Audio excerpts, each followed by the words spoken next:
ताज्या घडामोडी पाहिजेत तर मग C24 तास या आपल्या YouTube चॅनलला लाईक करा, शेअर करा, सबस्क्राईब करा आणि बेल आयकॉनवरती क्लिक करायला विसरू नका।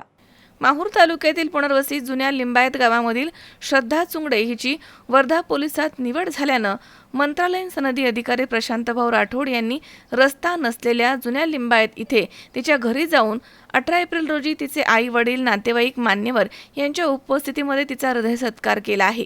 आई वडिलांचं स्वप्न पूर्ण करण्यासाठी अधिकारी बन असा मुलाचा सल्ला देऊन आशीर्वाद दिले। जुने लिंबायत हे पुनर्वसित गाव असल्यानं तिथे शासकीय कुठलीही सुविधा उपलब्ध नाहीये, विद्युत पुरवठा राहत नाही, रस्ता नाहीये, विहिरीमधील पाणी पिऊन शिक्षणाची आवड असल्यानं तिनं माहूरसह इतर ठिकाणी शिक्षण घेऊन पोलीस भरतीमध्ये नशीब आजमावलं।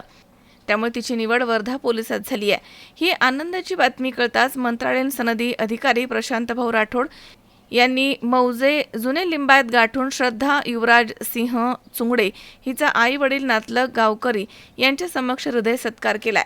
यावेळी प्रशांतभाऊ राठोड यांच्यासह इलियास बावानी दत्तकृपा प्रतिष्ठानचे संचालक विजयभाऊ कांबळे, श्रद्धा चुंगडे, युवराज सिंह चुंगडे, रामाजी जाधव, प्रकाश ताटू, उपसरपंच सुनील चुंगडे तसेच दिलेर चुंगडे, सुरेंद्र चुंगडे, बंटी चुंगडे, प्रकाश चुंगडे, लक्ष्मण करहाळे, रितेश चुंगडे, यश चुंगडे, दिनेश पवार, बंडू राठोड, प्रदीप पवार, करण गेडाम यांच्यासह मान्यवर या ठिकाणी उपस्थित होते। मजहर शेख, C24 तास, नांदेड।